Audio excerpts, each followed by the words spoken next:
Hey there, loyal subjects. Tonight we pull back the silk curtains, sweep aside the velvet rugs, and pry open the gold-encrusted chamber pots of history to reveal a truth few dare to face. Royal hygiene wasn't just questionable, it was weaponized. So before you settle in, light a candle, because your ancestors didn't have plumbing, and prepare to explore a world where power was absolute, soap was optional, and perfume was doing a lot of heavy lifting. Chapter 1. The Sun King's Shadow.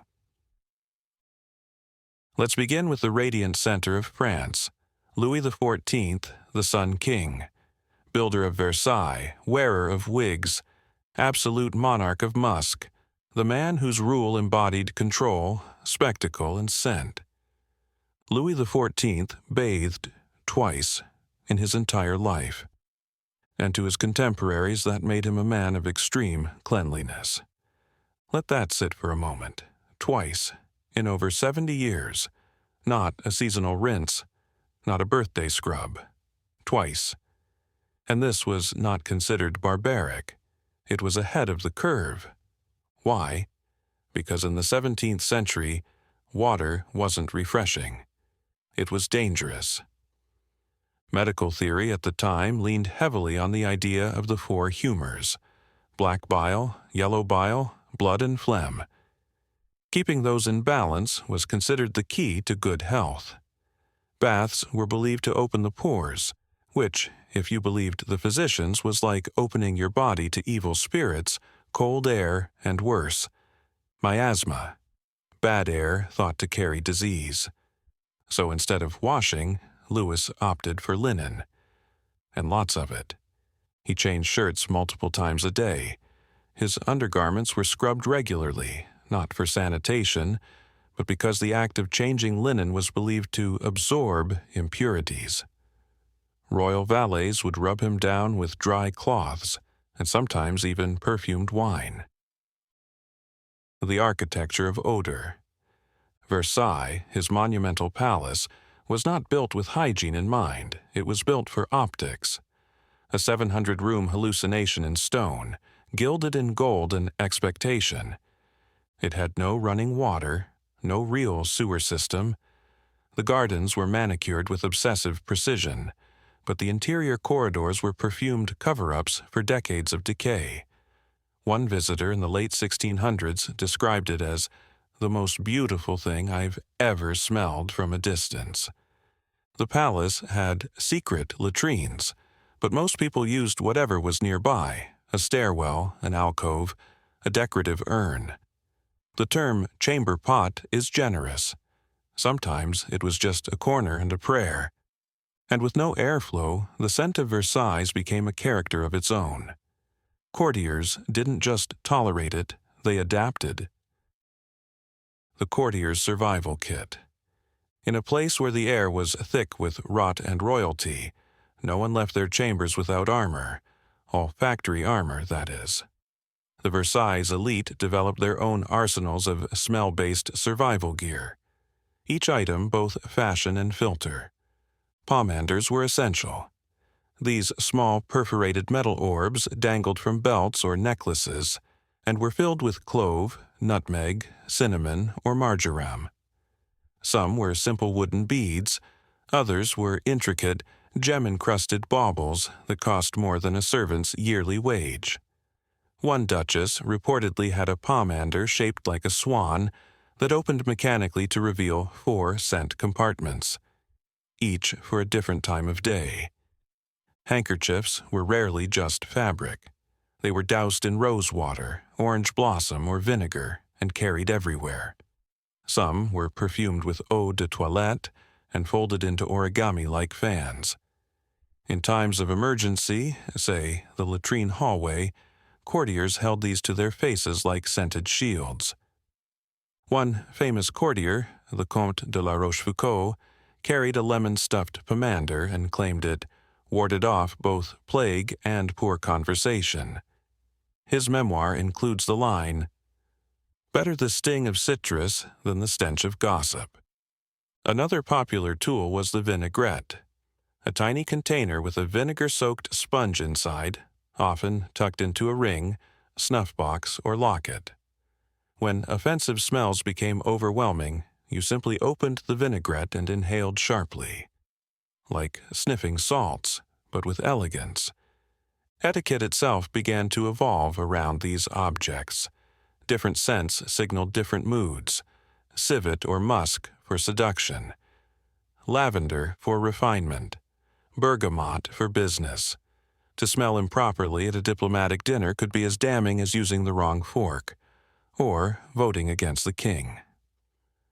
A noblewoman's gloves were often scented to match her political leanings. Pro-Spanish, orange blossom, loyal to the crown, violets. A whiff was a whisper. A handshake was a speech. In many ways, scent became the second language of Versailles. It could flatter, insult, seduce, or declare war, all without saying a word. It was normal to carry a sprig of herbs, a vinegar-soaked sponge, or a glove scented with clove just to survive the Hall of Mirrors without gagging. Public cleanliness, private squalor. Louis XIV dined in public. He dressed in public. He even woke up in public. The lever, or royal rising, was a ceremony in which dozens of nobles would observe the king being dressed. It was a great honor to watch His Majesty put on his socks. What they didn't see? The rotting teeth, the infected skin beneath the layers, the bleeding gums and the lice. That part was private. Louis's public life was so polished that he became an icon of elegance across Europe. But in his private rooms, his valet wrote of changing pillowcases daily due to the night sweats and the damp.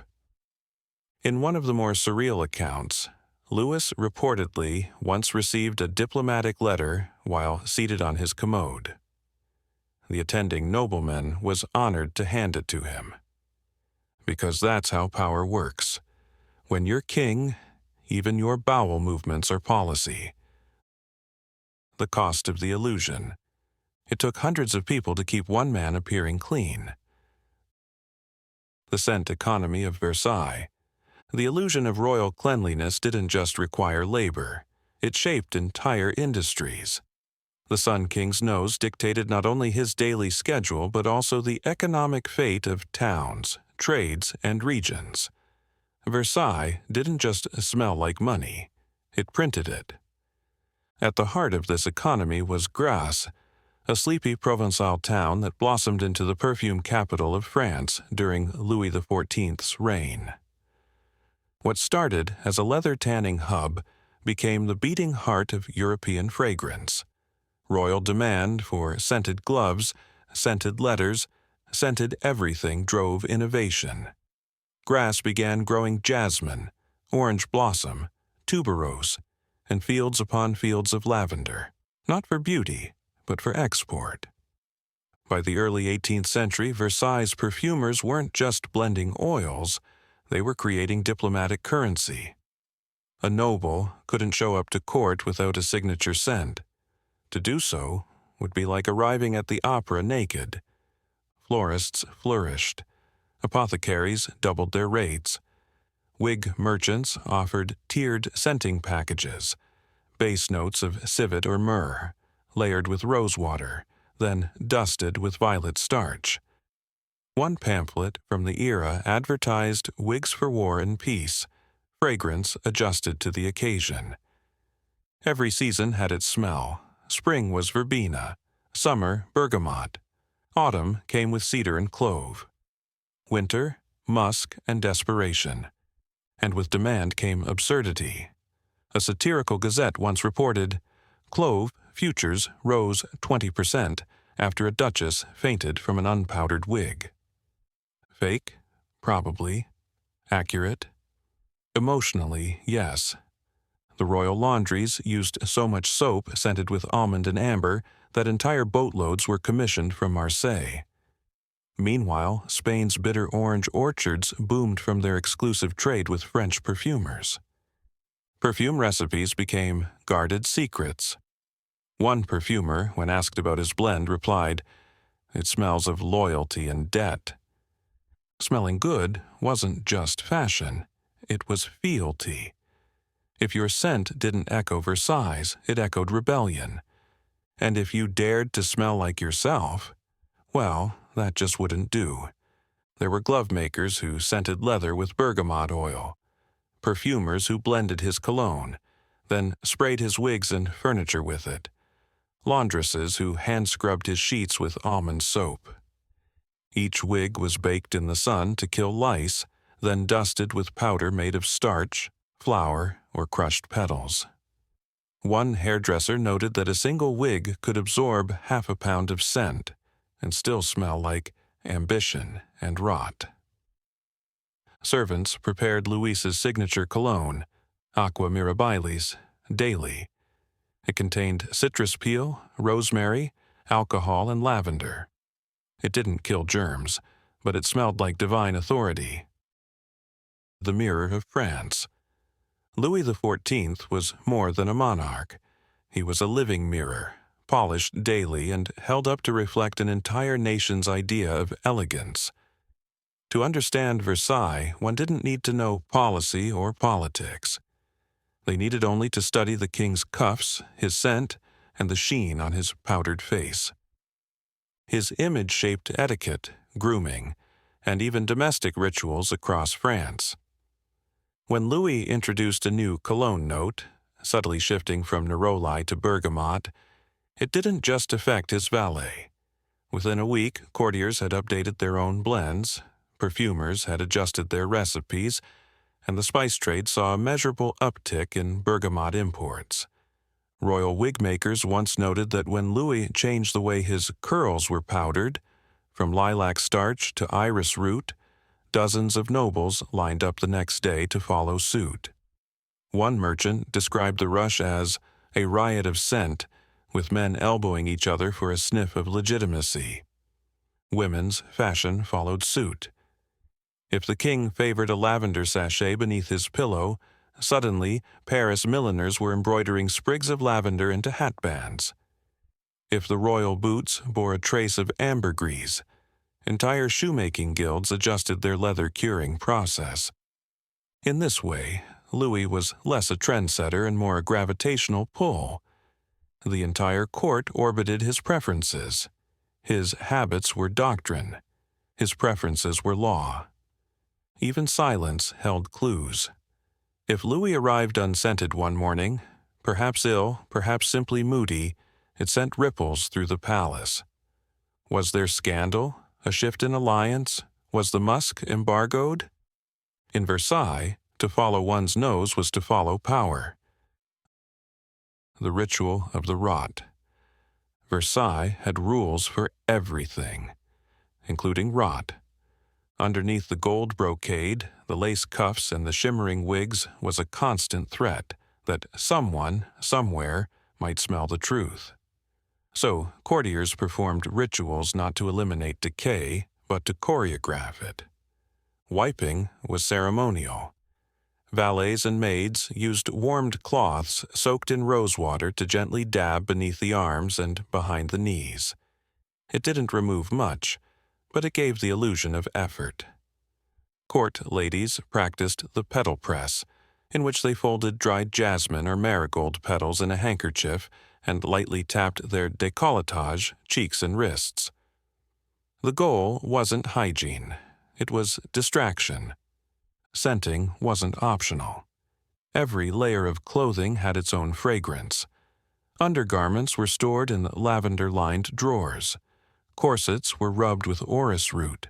Stockings were misted with bergamot water, not because anyone expected to smell them, but because someone might. Dressing became sacred theater. One duchess famously insisted her attendants recite psalms while powdering her wig, claiming that spiritual words purified the air more than soap ever could. Another marquis refused to wear anything until each garment had been aired in a different quadrant of his garden to capture the spirit of the breeze. These were not hygienic acts, they were symbolic. Public incense for private putrefaction. Even the act of sitting carried coded gestures.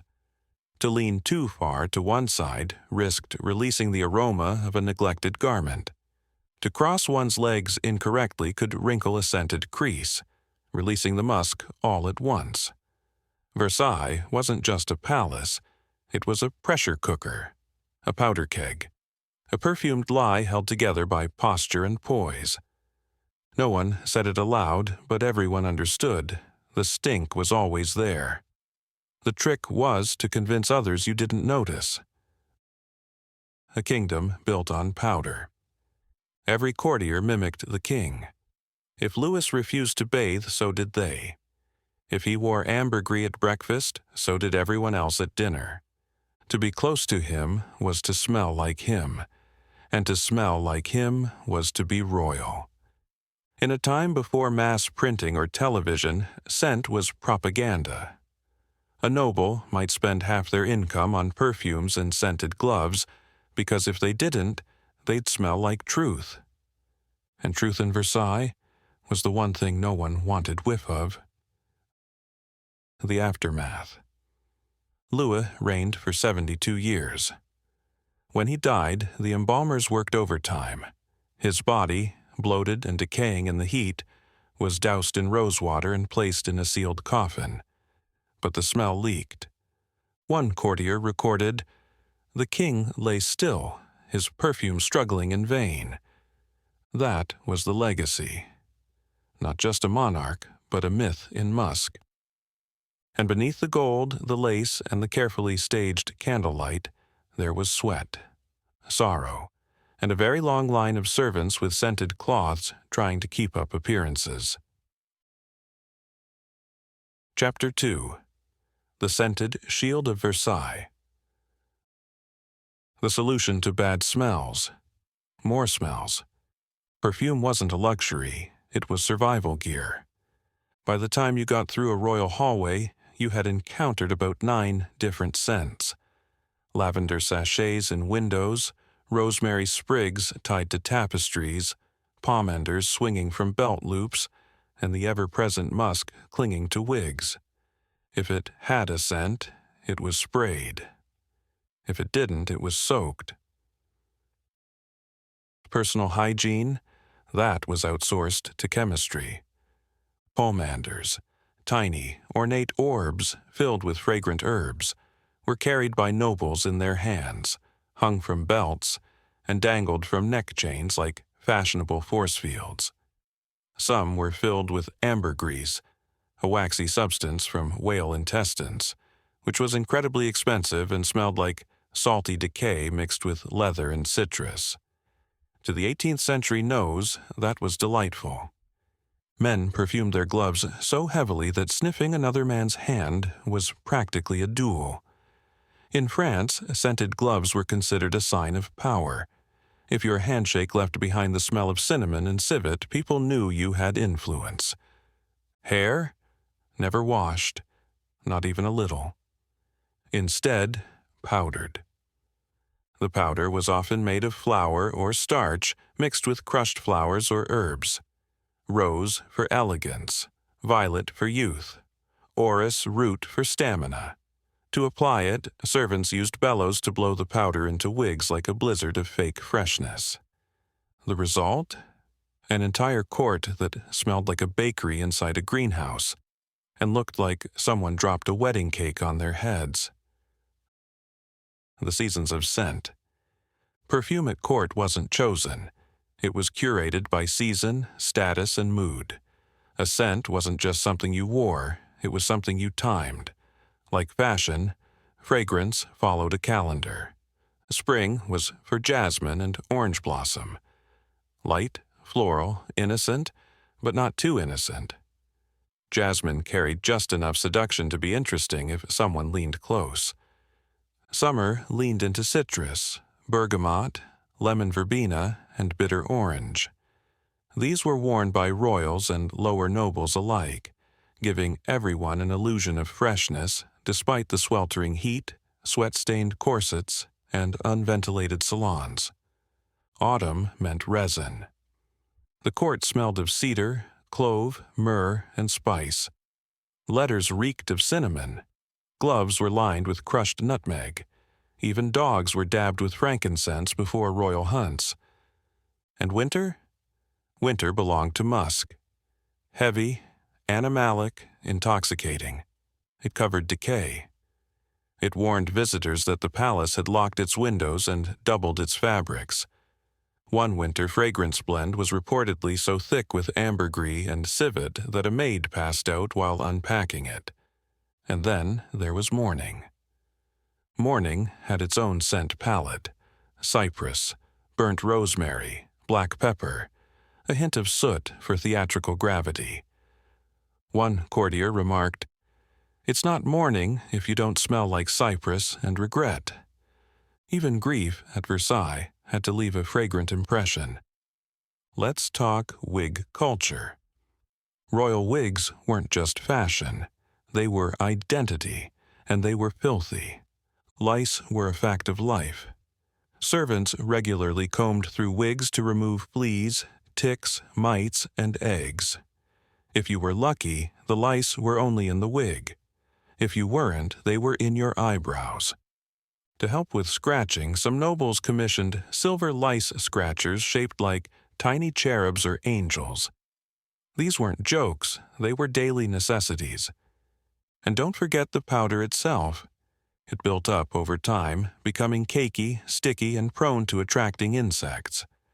Powdered wigs were sometimes hung overnight in smokehouses to fumigate them. Others were left outside in the cold, under linen cloth, to refresh. Royal bedrooms, scentscapes. In Versailles, Louis XV reportedly had an entire chamber dedicated to perfume production. His mistress, Madame de Pompadour, employed her own perfumer, who created personalized scent profiles for every room she entered. In fact, perfume was so central to court life that there was a department of perfumers on palace staff.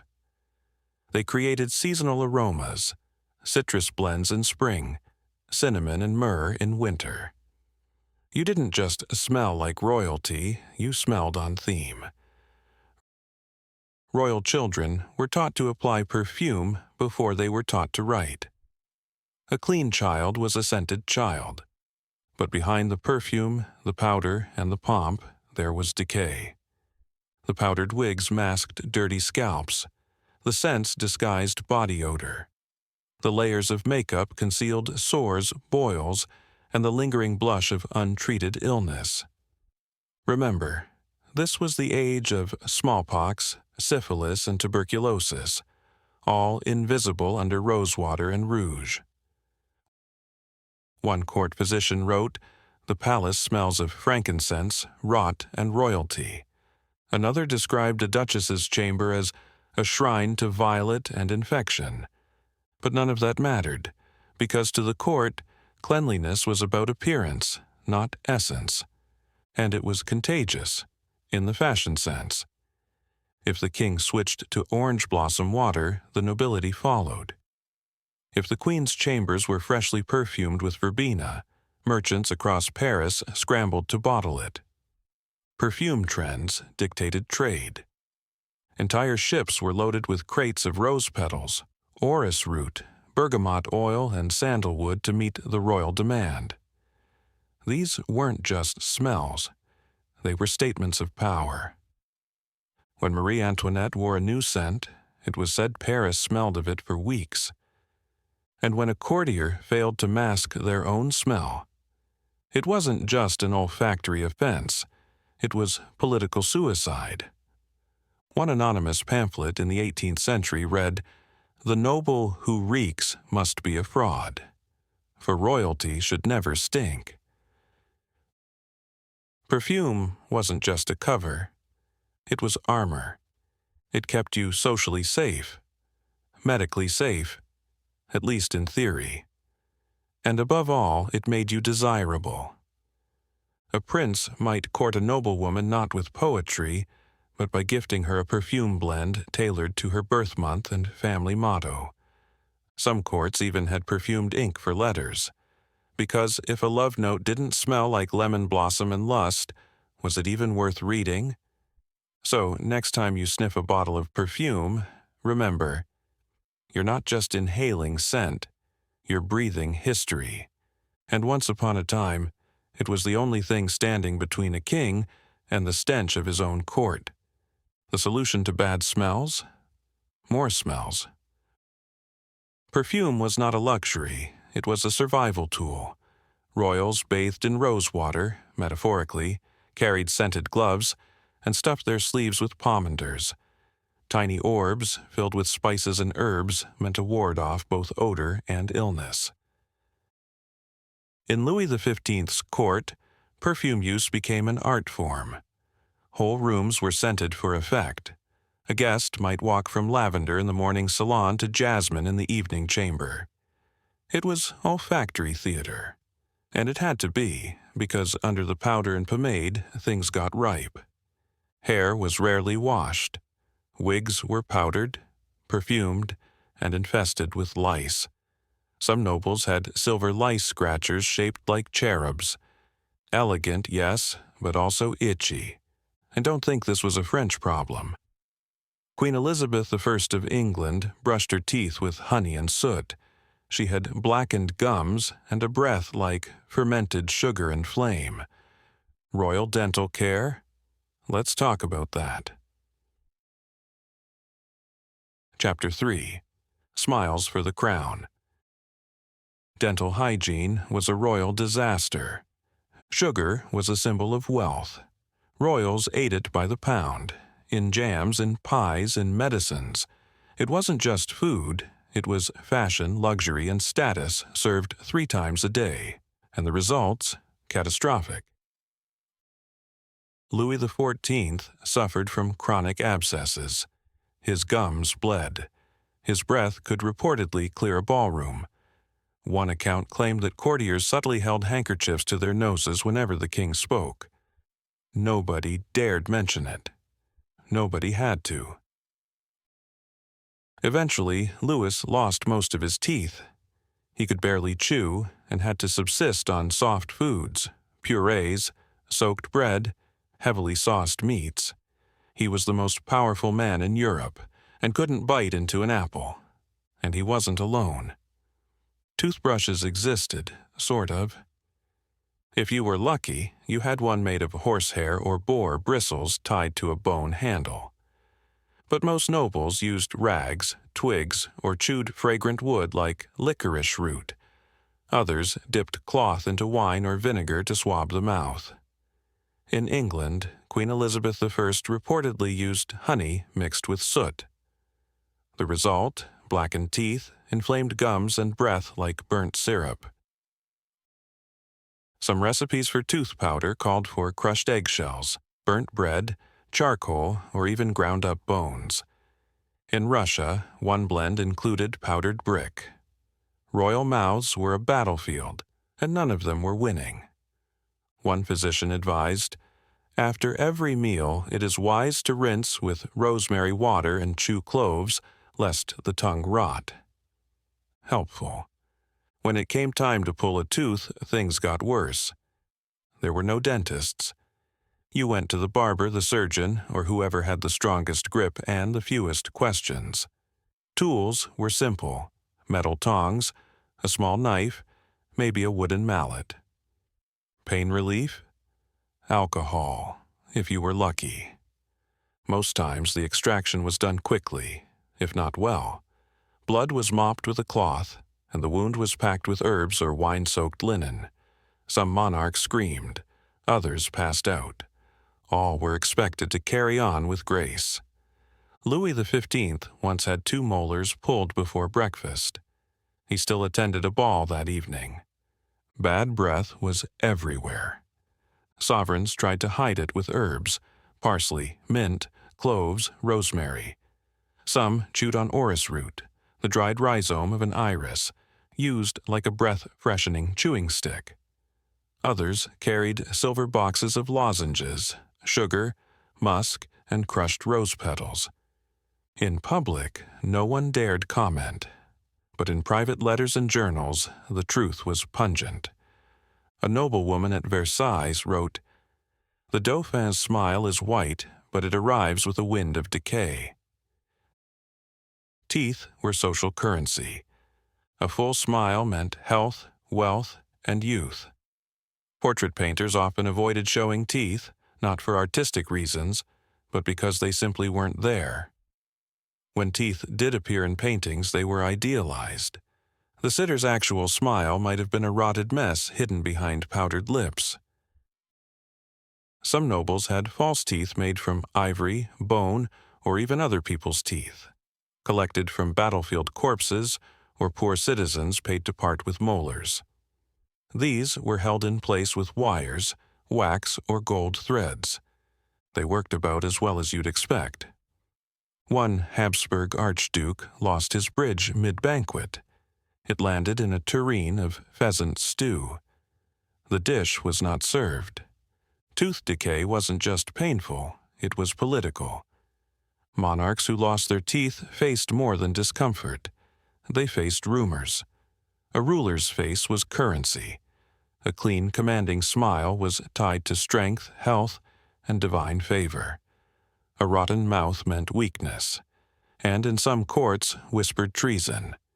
That's why false teeth weren't merely cosmetic, they were strategic. George Washington, centuries later, would famously wear dentures made of everything from ivory to human teeth. But long before him, European royals were fashioning elaborate prosthetics to prop up their public image, sometimes literally. One French duke had a set carved from mother of pearl. It was beautiful. It was also sharp.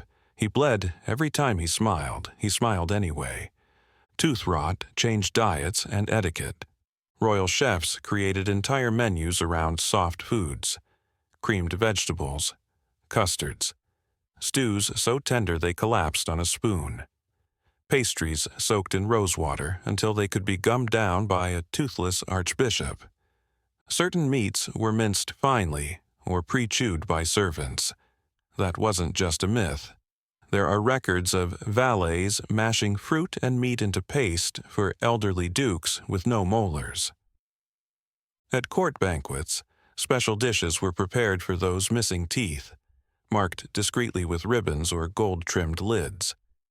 It was common for older nobles to carry private spoons with flattened handles or curved bowls, adapted for shaking hands or crooked mouths.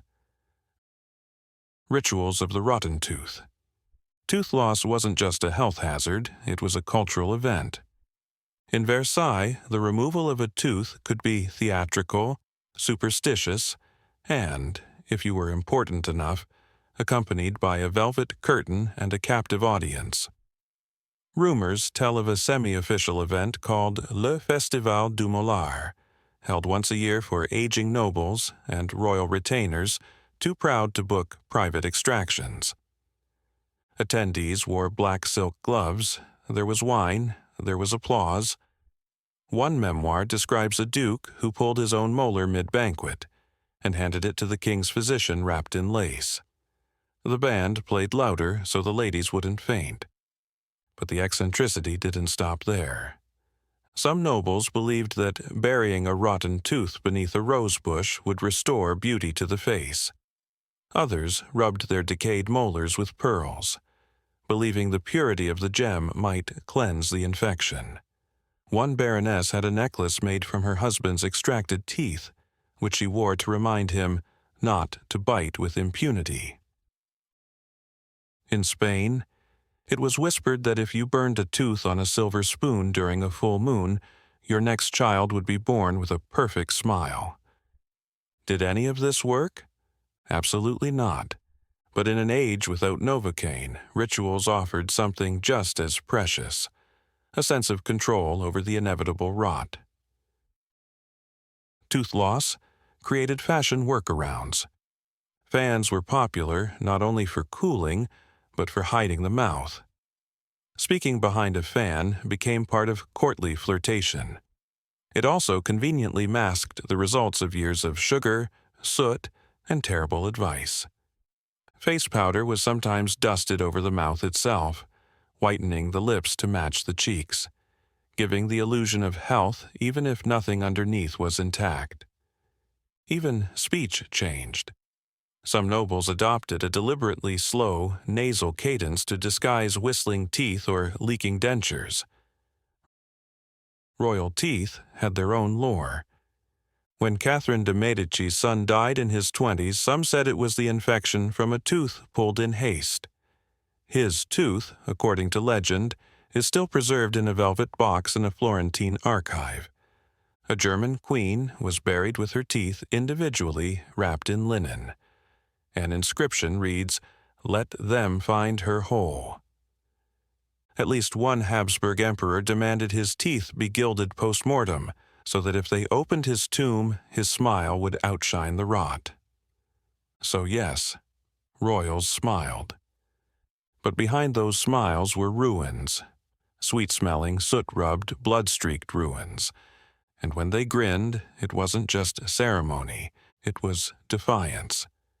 Because even in the most perfumed court in Europe, nothing reeked louder than reality. Chapter 4. Cleanliness is next to royalty, sort of. Public baths lingered on the edge of acceptability, too steamy for virtue, too risky for royalty. Royals preferred to sweat it out in layers of brocade and hope the perfume held. Yet, cleanliness was still part of royal propaganda. Paintings showed pale, radiant skin. Portraits were carefully posed to hide dental ruins and boil scars.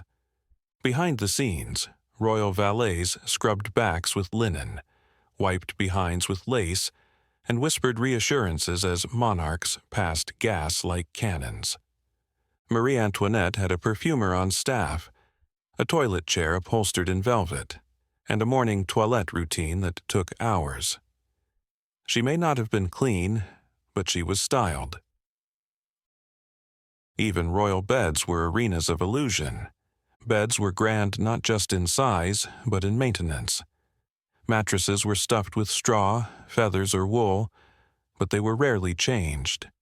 Instead, they were fluffed, beaten, scented. Servants burned herbs beneath them to fight off lice and foul smells. Royal beds were also symbolic stages. In France, the coucher, the king's ceremonial bedtime, was a public ritual. Nobles would attend, watching the king undress, kneel, and be helped into bed by hand-picked attendants. Cleanliness was theatrical here too. Nightshirts were perfumed. Bed linens were embroidered and sprinkled with dried flowers. The king might not be freshly bathed, but the scene looked pure. The morning routine was just as elaborate. Upon waking, the royal face would be wiped with rose water. Hands were rinsed with orange blossom or milk. Eyelids were dabbed with lavender. Teeth were rubbed with mint-soaked linen. And armpits? Deodorized with pressed lemons or camphor. The toilette was not a place. It was an event. Attended by staff, nobles, and sometimes foreign guests. Wigs were powdered. Fingers were gloved. Lace cuffs were adjusted with tweezers. A good toilette didn't just refresh the monarch. It reminded the kingdom who was in charge, and who didn't smell like the rest of them. Cleanliness had a hierarchy. The more important you were, the more people helped you get clean. Queens had entire chambers for their toilette, with special seats, scented basins, and linen-wrapped mirrors. Lower nobles used shared cloths and less delicate scents.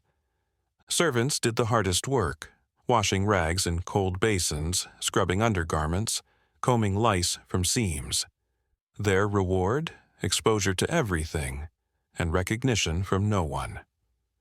One laundress in the court of Louis XVI wrote, "The Queen's gown touches only flowers. My hands touch everything else." Cleanliness was expensive, and therefore powerful. To smell of jasmine in January was to declare your dominance over nature, commerce, and death.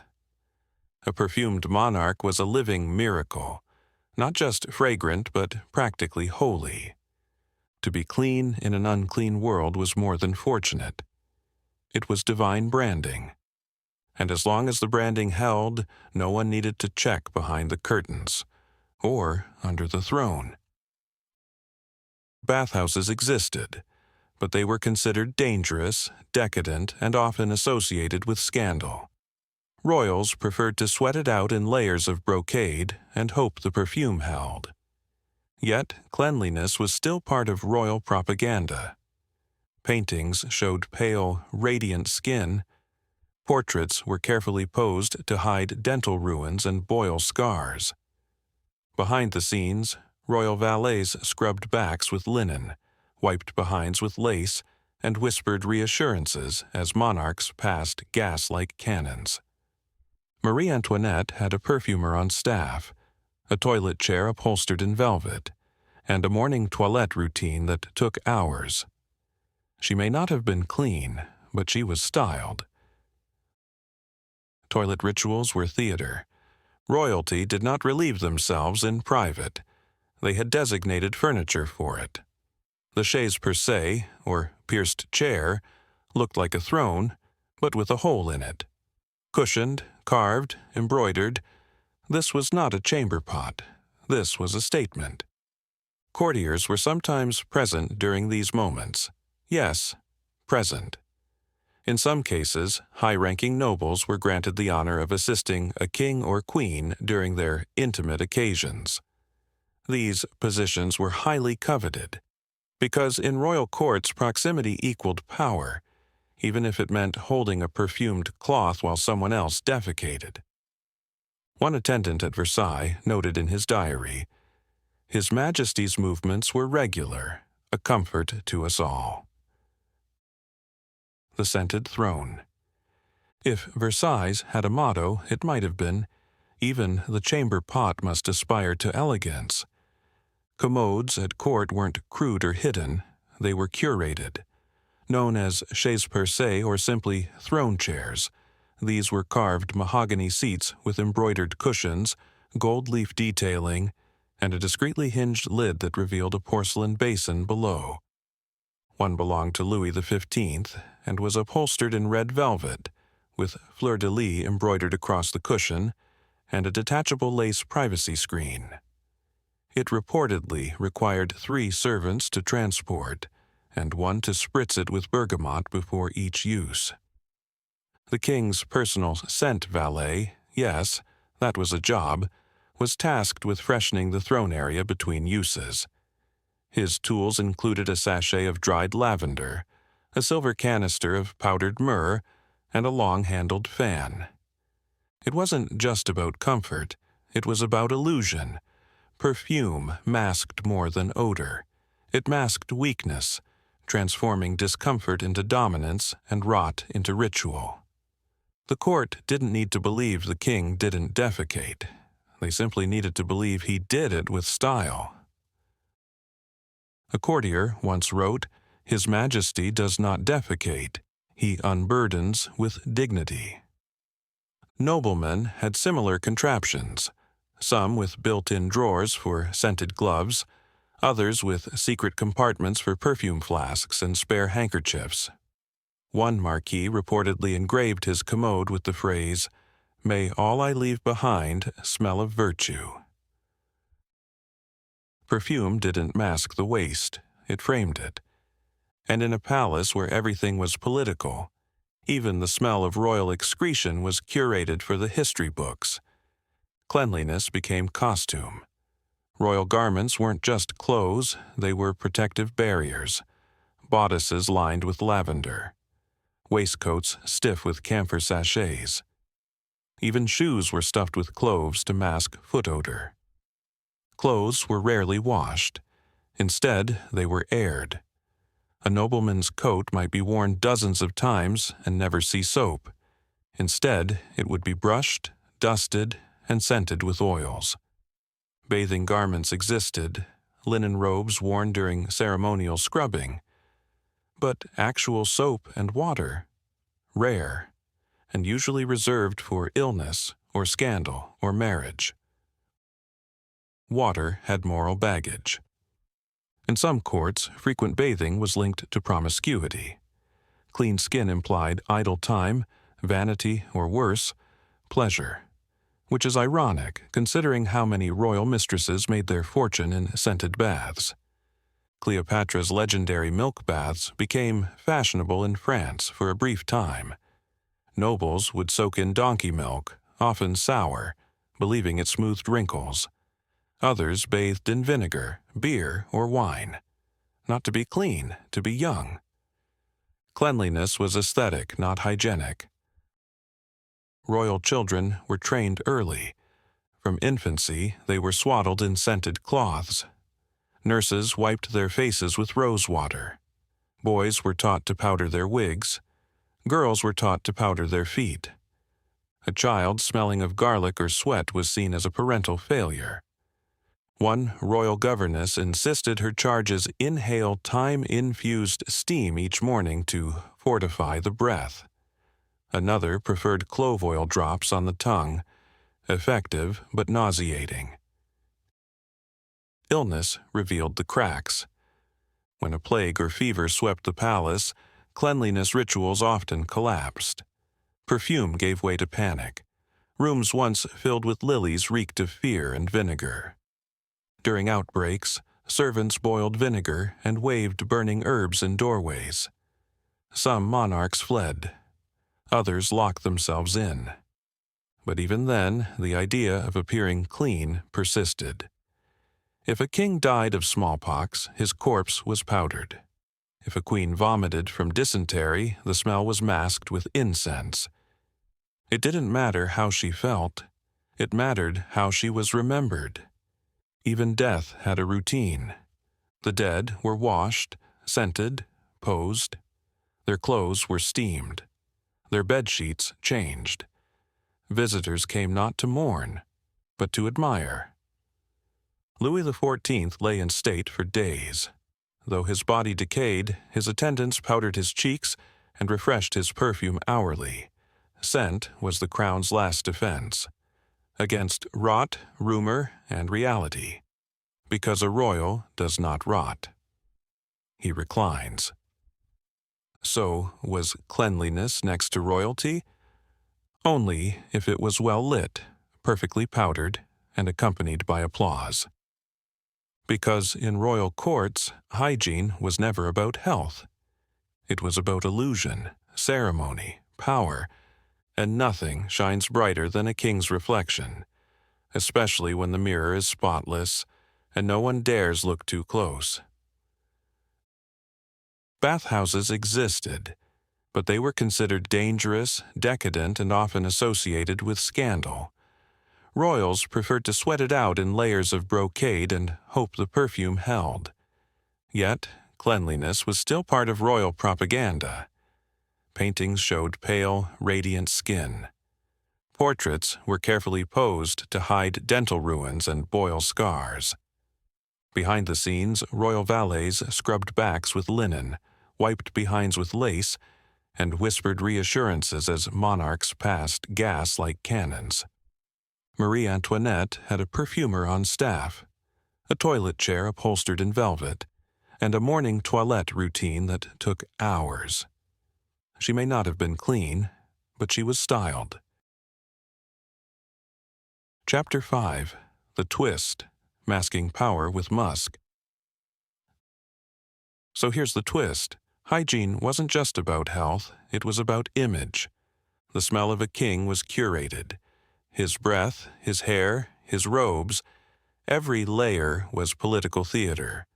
Because to rule, you had to seem divine, untouchable, eternal. If a king stank, it didn't matter, as long as he looked powerful doing it. And that's the dirty secret. Perfume wasn't a luxury, it was camouflage. Royal scent didn't just sweeten the air, it disguised decay, masked anxiety, and covered every bodily betrayal with a whisper of neroli and nerve. They were about appearing clean, smelling rich enough that no one asked where the smell came from. Because in a world without sewers, hot water, or dentists, the only thing that separated a king from a peasant was how much he could pay someone else to hold their nose. perfume became law, not by decree, but by necessity. Nobility reeked of influence, jasmine on the skin, neroli on the collar, ambergris trailing like a signature. A royal didn't just walk into a room. They announced themselves in scent. The Queen of Naples once declared she would rather die than be seen without her signature gardenia oil. She nearly proved it during a sea voyage, when her perfume trunk was lost overboard. She refused to appear on deck until the ship captain surrendered his citrus cologne as a substitute. And still, she was praised. Because the appearance of cleanliness was more than etiquette. It was royal branding. This branding even reached diplomatic protocol. Ambassadors brought perfumes as gifts. Treaties were signed with perfumed ink. Scented gloves were exchanged like sacred relics. One duke was so enamored with a foreign noblewoman's perfume that he proposed marriage before learning her name.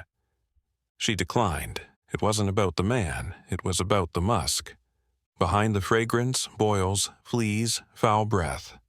But under the court's rules, if you masked it well enough, it simply didn't count. A perfumer in Louis XVI's court once said, "Our job is to hide mortality." And that's what it was all about. To rule was to be seen. To be seen was to be admired. To be admired was to be mythologized. And myths don't smell like rot. The economics of musk. Perfume wasn't just a luxury, it was an industry.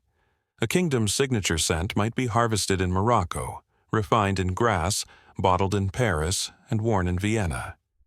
The perfumers who crafted these blends were chemists, artists, and sometimes spies. Yes, spies. There are records of perfumed handkerchiefs being laced with sedatives or poisons. Scents were used to signal political leanings. Secret messages were hidden in scent layers. A whiff of neroli meant loyalty. Vetiver, treason. In the Spanish court, one perfumer was interrogated for 3 days because the queen's scarf had smelled of Turkish rose, a flower not approved for Christian royalty. He was later exiled, not for sedition, for scent. The rituals of olfactory power. Scent layering was a royal rite. A queen might begin with a jasmine-infused bath, followed by a rose oil rub-down, finished with powdered violet under the arms and myrrh behind the ears. The sequence mattered. Perfume was status, science, and seduction, all in one. Palace corridors were engineered with airflow patterns to carry scent toward visitors. Guests often described entering court as stepping into a breathing garden, unaware of the architectural manipulation behind the fragrance. A powerful ruler didn't just rule by decree, they ruled by bouquet. Perfume wasn't just indulgence, it was infrastructure. Royal perfumers weren't mere artisans, they were embedded in statecraft. The most influential perfumers in Europe often knew more court secrets than the diplomats. They composed not just scent but identity. A king might be known not by his politics, but by the lingering notes of bergamot on his gloves. One famed perfumer, Giovanni Maria Farina, created eau de cologne in the early 18th century. It was clean, crisp, and masculine. Everything the sweaty, sickly French court wanted to smell like. Bottles were shipped by the dozen to palaces from Paris to Vienna, each flask carrying not just scent, but status. Farina's customers didn't wear his creations. They armored themselves in them, and the perfumers knew it. Some traded in more than musk. There are whispers, some documented, of perfumes being used to deliver messages, signal loyalties, even poison enemies. A misplaced vial could mean scandal. A misblended note could mean war. The black market of smell. Not everyone could afford the olfactory opulence of Versailles, but where there's demand, there's always a dupe. and by the late 17th century, a thriving black market for scent had sprouted in the shadow of the palace walls. Lesser nobles, desperate to project prestige, snuck out of court in plain cloaks and visited alleyway perfumers known as noses for hire. These renegade blenders worked in smoky backrooms lit by beeswax stubs, surrounded by chipped glass bottles labeled with grand promises: Sun King's Whisper, Pompadour's Desire, Jasmine of the Regent. Were they real? Sometimes. More often, they were diluted copies, padded with animal fat and wishful thinking. One clerk reportedly fainted at a ball when his knockoff sandalwood turned sour in the heat. Still, the illusion was worth the risk. One dupe of Aqua Mirabilis, dubbed Mirabilis Minus, became so popular among junior courtiers that the original's creator had to modify the royal blend just to stay ahead of the fakes. But the market had more than counterfeiters. It had artists, spies, professional scent mimics, known only by reputation and rumors. One was called Le Nez Fantôme, the phantom nose. For a price, they could replicate the scent profile of any courtier. Want to infiltrate the bedchamber of a duchess? Smell like her absent husband? Want to eavesdrop on court business? Arrive smelling like someone higher up the ladder. Scent was camouflage, a coded key, a social passport forged one note at a time. There were even whispered scandals, a perfume trail leading to the wrong chamber, a handshake carrying the musk of an enemy, a dance partner who smelled too much like the king. Nothing confirmed, everything denied.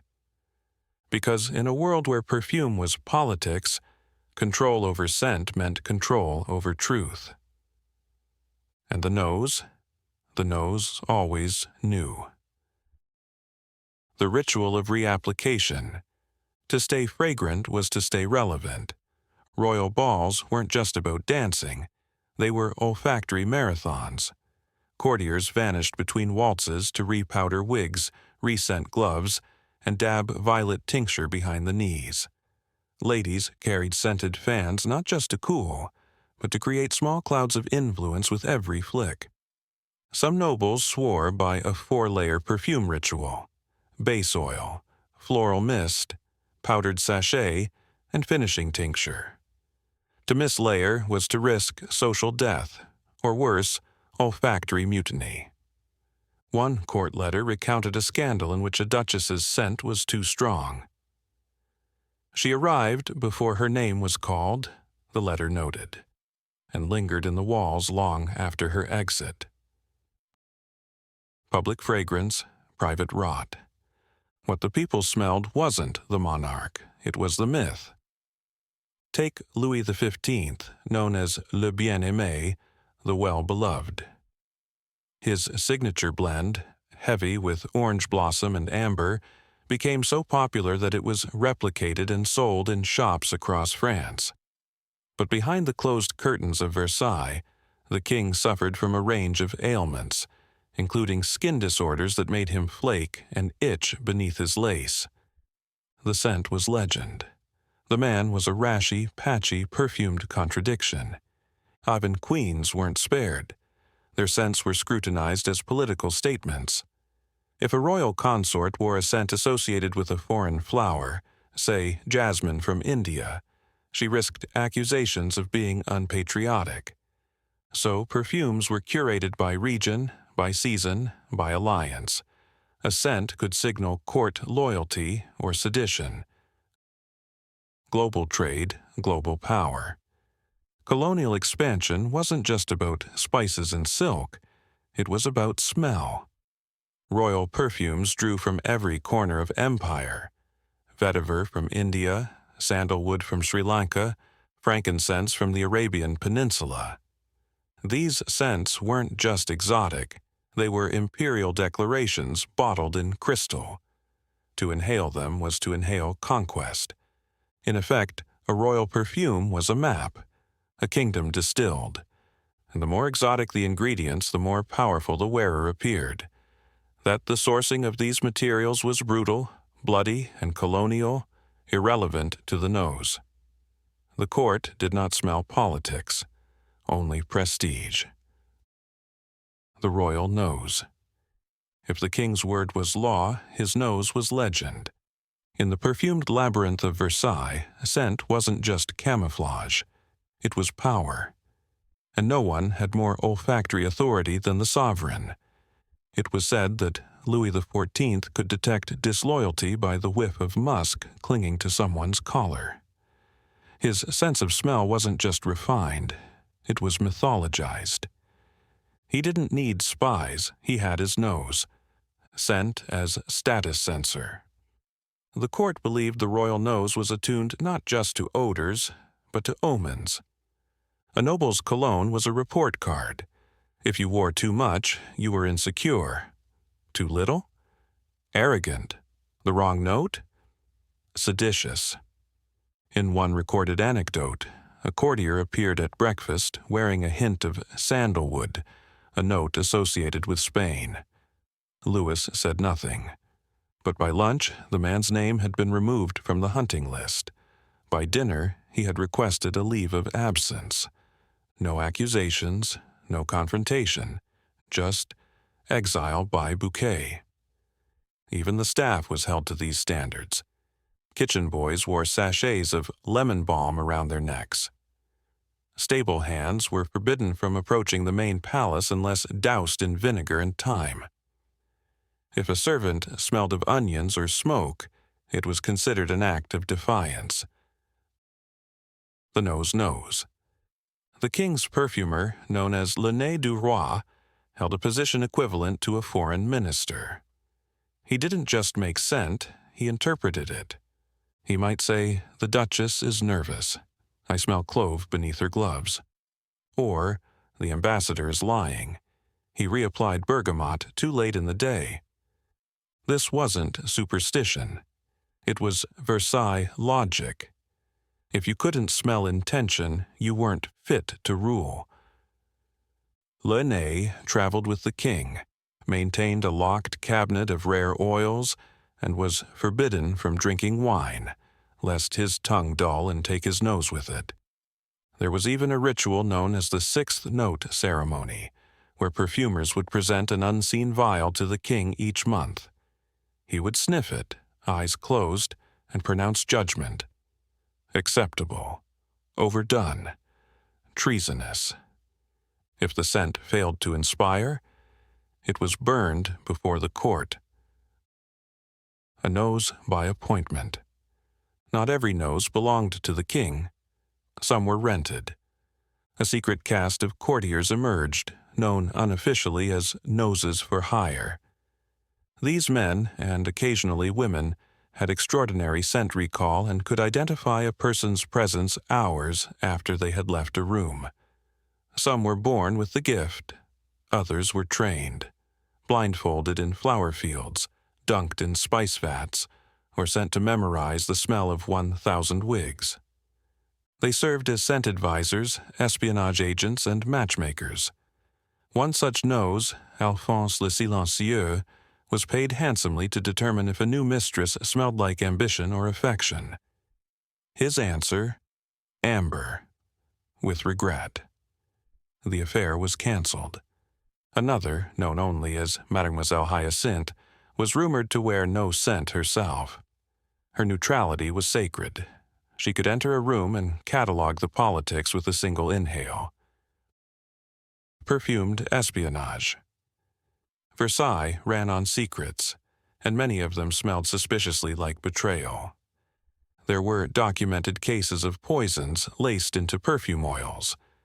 One nobleman died after applying Basilicum Royale, which turned out to contain powdered glass and civet. Another collapsed after sniffing a love letter that had been scented with laudanum and crushed valerian root. Perfumed messages were often encoded by layering specific notes. A letter scented with vetiver, neroli, and sage might mean proceed with caution. Another with rose, musk, and thyme could signal meet at midnight. One infamous scandal involved a forged scent, an exact replica of the king's own perfume, worn by an impostor to infiltrate a diplomatic reception. The impostor was unmasked when he reached too far for the wine. The nose knew. The king's scent. Trials. Each year, the royal perfumers would hold a competition, the grand distillation. The goal was simple: create a scent the king would allow near his person. The competition was brutal. Blends were tested on pigeons first to ensure they didn't induce fainting. Finalists were applied to court monkeys and observed for 2 days. One winner described the process as 2 weeks of boiling orange peel and praying to St. Basil. The prize: a gold coin, a kiss on the hand, and the privilege of surviving another year. The loser? Public ridicule, and sometimes banishment to the royal stables. Scent, signatures, and social sabotage.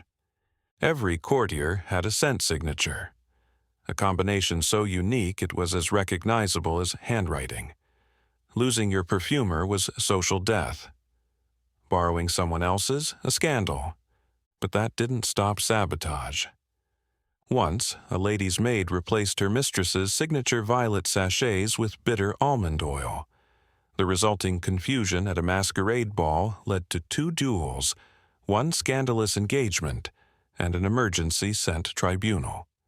From then on, all personal perfume recipes were stored in sealed scrolls, stamped with wax and blood. The final sniff.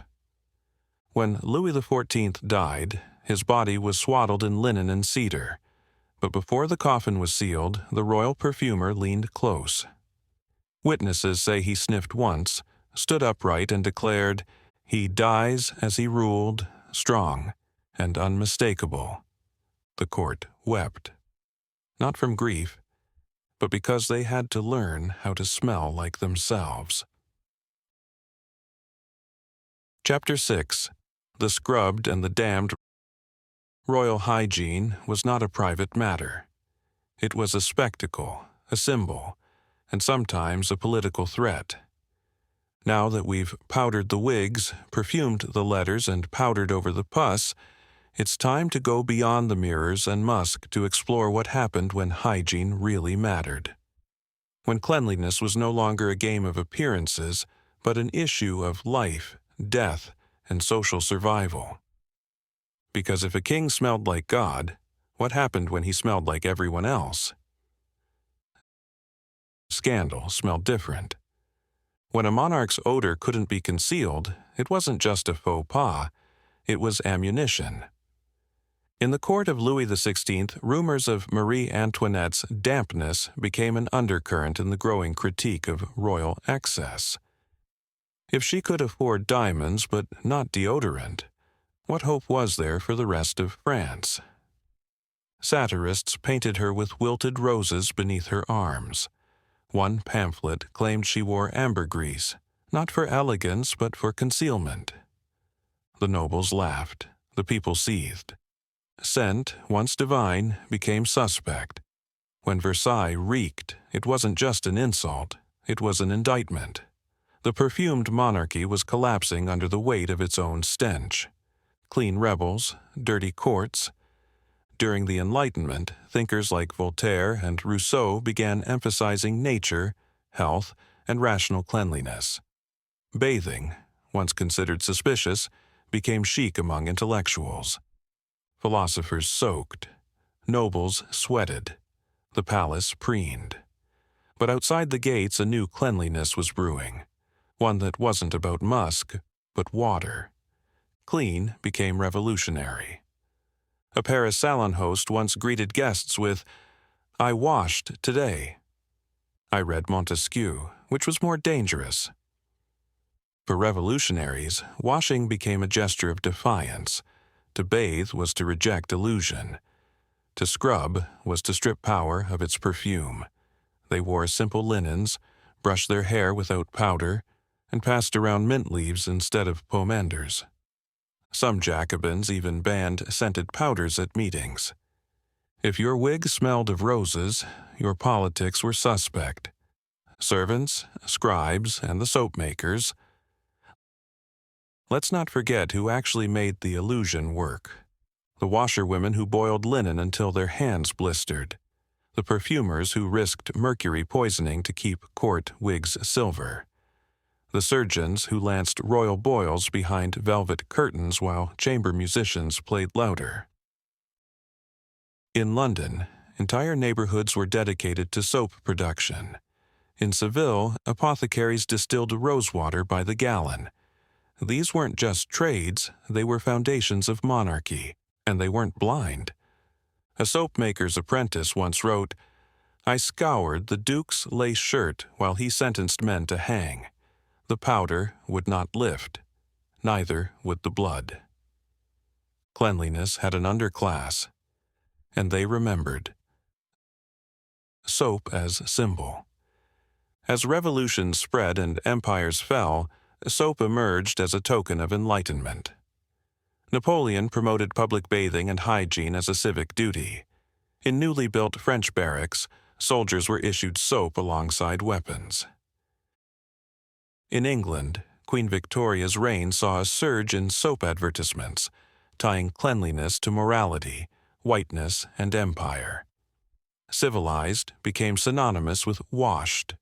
Royalty still perfumed, but now they also lathered. Because the people were watching. Modern echoes, we think we've come a long way, and we have. We bathe, we floss, we flush.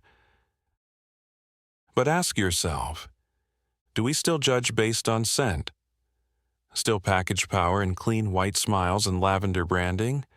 Still expect leaders to look healthy, smell good, speak cleanly, even when the truth is rotting beneath the surface? Of course we do.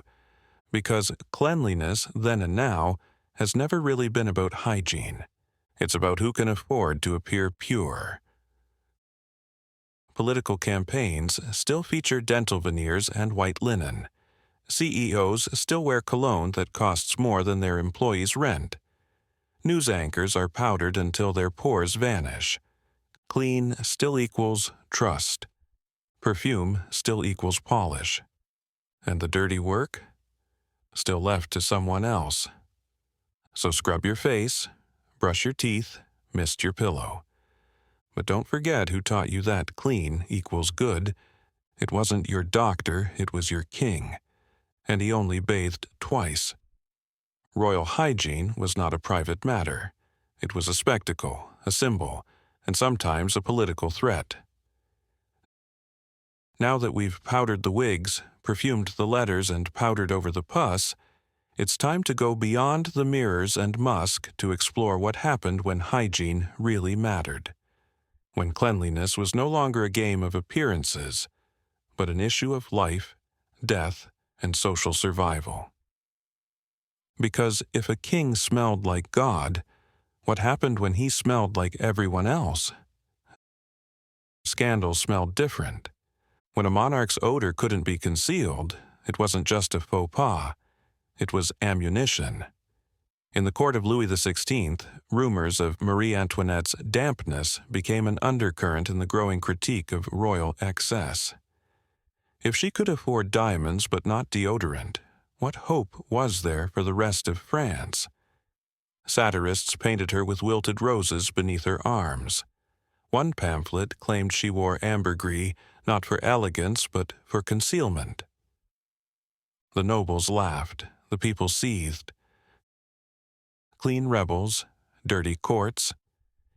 During the Enlightenment, thinkers like Voltaire and Rousseau began emphasizing nature, health, and rational cleanliness.